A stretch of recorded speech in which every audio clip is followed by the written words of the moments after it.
सालेकसा में ईवीएम छेड़छाड़ का संगीन आरोप। जिला प्रशासन की रिपोर्ट चुनाव आयोग के पास, अब बड़ा फैसला बाकी।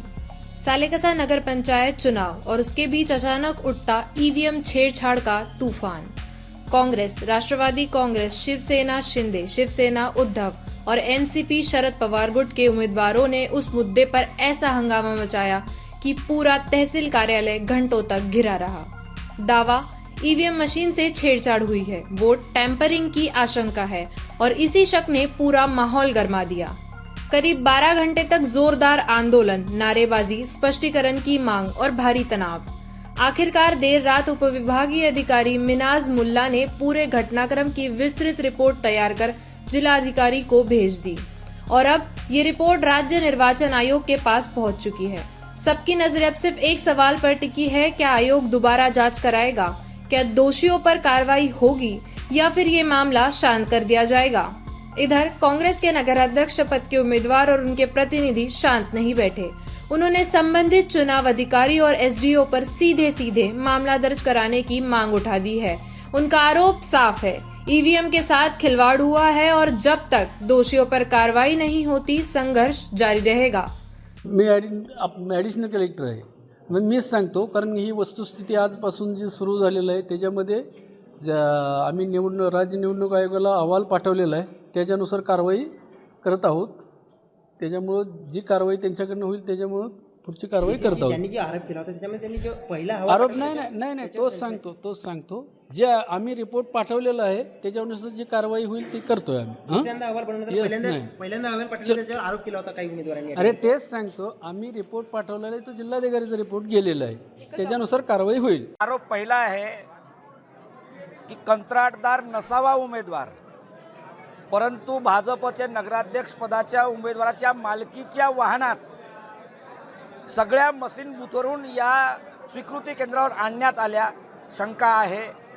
तदनंतर आम्हाला कुणालाही न बोलवता, मी सुरुवातीच्या काळात होतो पण तदनंतर माझ्या अनुपस्थितीत मग कोणी नव्हते, परस्पर निवडणूक निर्णय अधिकाऱ्यांनी पेट्या उघडल्या, सील केलेल्या पेट्या उघडल्या, नंतर सील केल्या आणि स्ट्रॉंग रूममध्ये जमा केल्या।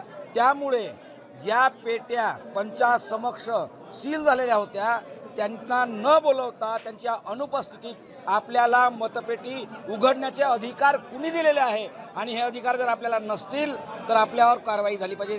तिसरा भाग की या सगळ्या प्रकरणाच्या आंदोलनाची दखल घेत उपविभागीय अधिकारी देवरी या इथे पोहोचल्यानंतर यांनी जो कलेक्टरला अहवाल पाठवला आणि कलेक्टरांनी राज्य निवडणूक आयोगाला जो अहवाल पाठवला त्यात उल्लेख आहे की त्या पेट्या जेव्हा उघडण्यात आल्या तेव्हा बबलू कटरे हे उपस्थित होते।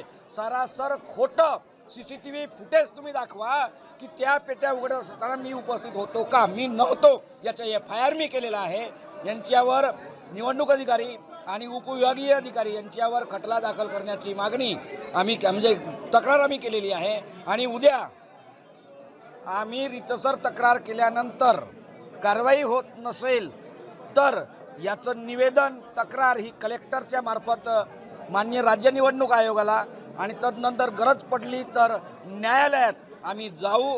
यासोबतच जनता सडकेवरील आंदोलन या संदर्भानं या ठिकाणी करेल। उद्याची भूमिका तुमची ठरलेली आहे का? नेमकं काय करायचं आहे तुम्हाला? नेमकं काय करायचं म्हणजे पोलीस आणि कायदेशीर भाग तो एक आहे लढाईचा, म्हणजे लढाईचे या लोकतंत्राच्या विनाश करणाऱ्या लोकांच्या विरोधात दोन प्रकारचे आंदोलन आम्हाला करावे लागतील। एक आम्हाला न्यायालयीन लढाई, दुसरी यांच्या विरोधात त्यांचा पर्दाफाश आणि रस्त्यावरची लढाई। आज जो इथे तहसीलमध्ये जो प्रकार घडला आहे काल रात्री, तर इथे असा वाटून राहिला की लोकशाहीची हत्याच झाली आहे इथे आणि इथे काही लोकतंत्र अशी काही परिस्थिती राहिली नाही आहे। अधिकारी ज्यांना जो आम्ही सांगून राहिलो की असा प्रकार घडला पण तेही काही कानामानी करून नाही राहिले, कोणत्याही गोष्टीवर लक्ष देऊन नाही राहिले।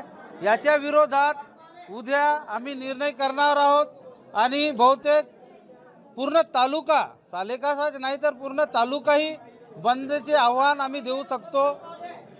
आजच्या घडीला कालच सालेकसा नगरपंचायतची निवडणूक संपली आणि सर्वात जास्त जागा नगराध्यक्षांच्या सह काँग्रेस पक्ष इथे जिंकून येणार आहे। या भीतीने शासन आणि हा प्रशासन हे दोन्ही संगनमताने यांनी आज इथे EVMची सगळे सील तोडली, आमच्या एकही प्रतिनिधी बोलवला नाही आणि जे काय घोटाळा केला EVMची टॅम्परिंग करून टाकली. आणि जे कलेक्टरला आणि निवडणूक आयोगाला जे अहवाल पाठवला त्याच्यामध्ये चुकीचं नाव आमच्या पक्षाचा टाकला की आम्ही तिथे उपस्थित होतो असा सांगून त्यांची दिशाभूल आणि आमच्यासोबत घोटाळा हे सरकार आणि इथले अधिकारी करून राहिले. त्यासाठी आम्ही आत्ता ठाणेदार साहेबांच्याकडे आमच्या गुन्हा नोंदवण्याची विनंती केली आहे, अर्ज दिली आहे, FIR दिलेली आहे आणि जे अधिकाऱ्यांनी हे सर्व केलेलं आहे त्यांना ताबडतोब निलंबित करावे आणि फेअर इलेक्शनसाठी हे टेम्परिंग शिवाय हे जे निवडणूक झाली आहे त्याचे निकाल लवकरात लवकर घोषित झाले पाहिजे अशी आमची विनंती आहे. आज हा सगळा वादंग निर्माण झालेला होता. याच्यानंतर आता उद्यासाठी तुम्ही काय भूमिका घेतलेली आहे? शासन काही करायला तयार नाही. आम्ही आमची FIR दिली आहे. हे FIRच्या सह आम्ही उद्या सकाळी माननीय उच्च न्यायालय येथे दाद मागून हा पूर्ण प्रकरणामध्ये तातडीने आदेश घेण्याचा प्रयत्न करणार आहोत. ते आता आमच्या पक्षाचे लोक, प्रमुख नेते सर्व बसून ठरवणार आहे. परंतु शासन आणि प्रशासन हे जे करून राहिला हे अतिशय चुकीचे आहे आणि या सर्व विषयावर ताबडतोब गुन्हा दाखल करून हे सर्व अधिकाऱ्यांना निलंबित करावे अशी आमची निवडणूक आयोगाकडे मागणी आहे. 2 तारखेला सालेकसा नगरपंचायतचे निवडणूक पार पडल्या. निवडणूक एकदम चांगल्या रीतीने आणि शांतपणे पार पडल्या. पण काल रात्री 9 ते 10च्या दरम्यान जे निवडणूक कक्ष अधिकारी होते श्रीमती मोनिका कांबळे मॅडम यांनी काल EVMचे मशीनचे सील उघडल्या व त्याच्यामध्ये परत त्यांनी ते सील लावलं. त्यांचं असं म्हणणं आहे की त्यांना 6:15 वाजता एक परिपत्रक प्राप्त झाले. त्याच्यानुसार त्यांना चेक करायचं होतं मशीन की चालू आहे का नाही आहे. ते पण त्या पत्रकात दिलेलं असेल बॅटऱ्याबद्दल संदर्भात होतं. पण आमचा आक्षेप हेच आहे की त्यांनी कोणत्याही उमेदवाराला किंवा त्यांच्या जनप्रतिनिधीला किंवा त्यांच्या प्रतिनिधीला बोलवलं नाही. त्यांना न कळवता त्यांनी हे काम स्वतः एकट्यामध्ये केलेलं आहे. तर याचा आक्षेप आमचा त्यांच्यावरती आहे. आम्ही SDO मॅडमसोबत 5 तासापासून चर्चा करत आहे. त्यांनी निवडणूक अधिकाऱ्यांना किंवा निवडणूक आयोगाला आतापर्यंत कोणती सूचना केली नाही आहे. आम्ही आग्रह धरला की त्यांनी ते निवडणूक आयोगाला त्यांनी त्याची रिपोर्टिंग करावी. आता SDO मॅडम आता अहवाल टाईप करायला गेलेले आहेत. आमची हीच मागणी आहे की जे पण आपले कर्मचारी व निवडणूक पक्ष अधिकारी याच्यामध्ये इन्व्हॉल्व होते सगळ्यांवरती निलंबनाची कारवाई झाली पाहिजे, त्वरित झाली पाहिजे. गोंदिया के सालेकसा से संवाददाता राधाकिशन जुटे की रिपोर्ट। देखते रहिए न्यूज फर्स्ट, सच्चाई सबसे पहले। लाइक, शेयर और सब्सक्राइब करना ना भूलें और अपनी राय कमेंट में जरूर बताएं। हमारा हर शब्द समाज की आवाज, हमारी हर पहल निष्पक्षता का कदम। आपकी हर समस्या में आपसे पहले दिखेंगे हम हैं न्यूज फर्स्ट। ईश्वर का सच, हमारा साहस और आपका विश्वास। सच, साहस और विश्वास। अगर आप ये वीडियो YouTube पर देख रहे हैं तो हमारे चैनल को सब्सक्राइब कर बेल आइकन दबाएं।